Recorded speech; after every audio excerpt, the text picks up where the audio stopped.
Tidak sedikit yang terkejut dengan mundurnya Airlangga Hartarto dari jabatan Ketua Umum Golkar. Di antara analisa yang tersebar liar, ada tudingan Presiden Jokowi berada di balik itu. Namun, ada juga yang menduga justru Prabowo yang menyebabkan Airlangga mundur. Siapapun tahu, Golkar melewati pemilu dan pilpres dengan baik.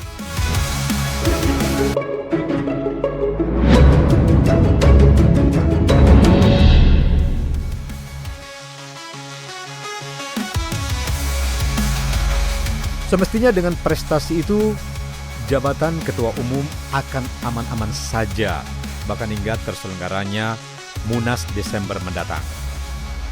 Berbagai pihak yang mengkaitkan Jokowi berada di balik peristiwa ini atau di belakang peristiwa ini, ada kepentingan besar dalam diri kepala negara untuk menaklukkan Golkar. Ya, usai tidak menjabat presiden, Jokowi butuh partai politik sebagai tempatnya bernaung. Jokowi tahu berhenti sebagai presiden bila tak berada di partai akan rawan politisasi. Misalnya, kebijakan-kebijakannya selama menjadi presiden berpeluang dipersoalkan. Penggunaan anggaran juga bisa jadi alat, atau keputusan politik bisa menyeretnya di depan hukum. Posisi Gibran meski sudah jadi cawapres terpilih, dinilai tidak akan mampu melawan itu semua.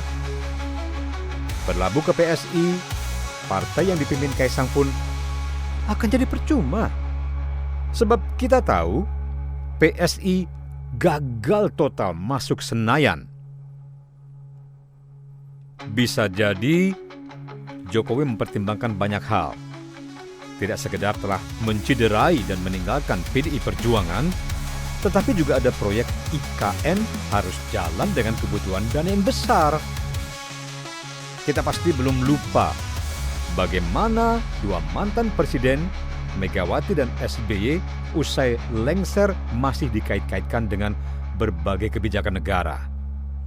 Mega disangkut pautkan dengan penjualan Indosat, sementara SBY terseret kasus Senturi maupun Wisma Atlet Hambalang. Usai Airlangga undur diri, ini juga tersebar meme yang menunjukkan bila Gibran akan ikut bertarung memperebutkan posisi Ketua Umum Golkar. Ya, dulu kabar serupa pernah terdengar. Katanya wali kota Solo akan menjadi kader Golkar.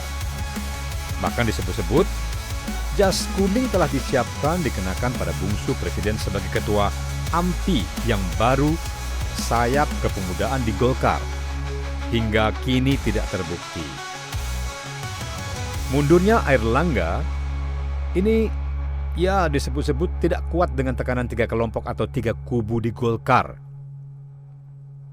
Mereka sama-sama mendesak agar diselenggarakan Munaslup segera. Nah, tiga kubu itu melawan manuver Airlangga yang sejak Juni mendekati DPD tingkat 1 maupun DPD tingkat 2 untuk mengamankan posisinya. Ya, mau bagaimanapun bila jabatan Ketua Umum terlepas, maka jabatan Menteri Kabinet Prabowo Gibran juga tidak bisa direbut. Munculnya isu tekanan pelaksanaan Munaslup, hal itu juga diakui oleh petinggi-petinggi partai. Salah satunya adalah senior Golkar, Fadel Muhammad. Keterangan mantan Gubernur Gorontalo itu mengutip bisikan yang disampaikan langsung Menko Perekonomian waktu keduanya berjumpa. Yusuf Hamka, salah satu pengurus DPP Golkar, tidak membantah menerima banyak informasi, tetapi tidak bisa berbicara banyak pada media. 2 hari sebelum Airlangga mengundurkan diri dari Ketua Umum, akun medsos Partai Golkar menayangkan himbauan Ketua Dewan Penasihat Partai Luhut Binsar Panjaitan. Menko Marinvest ini menegaskan, jangan sampai Golkar diatur-atur orang luar. Golkar harus menentukan jalannya sendiri dan patuh sesuai aturan. Munas akan diadakan pada bulan Desember. Luhut menilai kepemimpinan Airlangga baik di kementerian maupun di partai sangat bagus suara Golkar mampu meningkat jadi 20% di parlemen. Seluruh kader dan simpatisan jangan mudah dipengaruhi atau diintimidasi pihak lain. Tidakkah pernyataan itu mengisyaratkan ada tekanan yang besar? Apa ancaman atau tekanan yang diberikan sehingga politisi senior dengan segala keberhasilannya tidak bisa bertahan? Beberapa kemungkinan yang bersinggungan mengait-ngaitkan mundurnya Airlangga akibat persoalan pilkada. Salah satu yang diberitakan yakni ketidakmampuan Airlangga mempertahankan Ridwan Kamil tetap sebagai calon gubernur di Jawa Barat. Nah, digesernya RK ke Jakarta menimbulkan konsekuensi dilepasnya jabatan ketua umum. Sementara dalam berbagai survei, posisi mantan gubernur Jawa Barat itu peluang besarnya ia tetap maju di Jawa Barat, bukan di DKI. Yang kita pahami, di Jawa Barat, Kim bersepakat akan sama-sama mengusung Deddy Mulyadi, kader Gerindra. Peta ini menunjukkan apakah benar partai berlambang kepala Garuda yang memberi tekanan. Seolah-olah meski menjadi partai peraih suara terbanyak kedua nasional, Golkar tidak punya harga diri, mudah diatur-atur, gampang diintimidasi oleh kekuatan dari luar. Kesempatan mengajukan kandidat Golkar malah terhalang oleh partai yang berada di koalisi yang sama.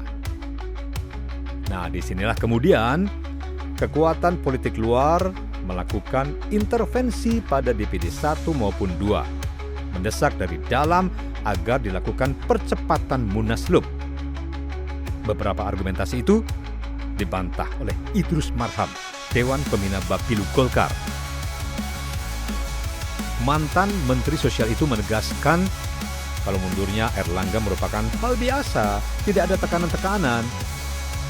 Idrus menilai Airlangga sangat berhasil mengangkat Golkar dan menunjukkan prestasi yang luar biasa. Respon terbuka Idrus terlihat mengalihkan beragam analisis bahwa ada kepentingan besar atau tekanan pada Airlangga. Bagi pemenang Pilpres, menguasai bahkan mengatur Golkar ini akan sangat menguntungkan. Maka mengabaikan bahwa Prabowo tidak punya kepentingan pada Golkar ini jadi sebuah kemustahilan. Airlangga dianggap terlalu menurut dengan Jokowi. Sementara kepemimpinan mendatang ini dibutuhkan orang dekat Prabowo yang menakodai Golkar. Apabila tetap dipimpin Airlangga, maka tidak akan menguntungkan Prabowo. Ada kabar juga mantan istri Prabowo Titik Soeharto yang akan mengambil alih menjadi ketua umum Golkar menggantikan Airlangga.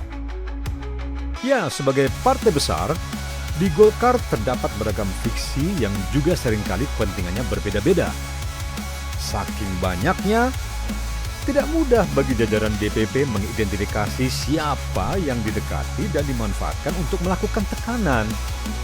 Termasuk pula terbuka peluang penguasa ikut berkontribusi di dalam internal partai. Pada masa transisi pemerintahan sekarang, siapa yang berkuasa butuh dukungan partai, apalagi partai besar. Dukungan itu guna menjaga kondusivitas politik, stabilisasi pemerintahan, serta situasi kehidupan bernegara yang tenang. Prabowo pasti belajar banyak pada pemerintahan Jokowi di tahun 2014. Meski memenangkan Pilpres namun tidak menguasai parlemen, perjalanan awal pemerintahan sangat berat. Hal berbeda dibandingkan waktu 2019.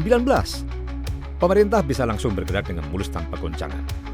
Untuk menebak siapa yang bermain di belakang mundurnya Airlangga sebenarnya mudah. Siapa yang merebut atau menjadi PLT Ketua Umum Golkar pengganti Airlangga untuk sementara waktu. Jika dia berasal dari kabinet, jelas itu kepanjangan tangan Joko Widodo. Namun, apabila berasal dari luar kabinet, maka dialah orangnya, Prabowo.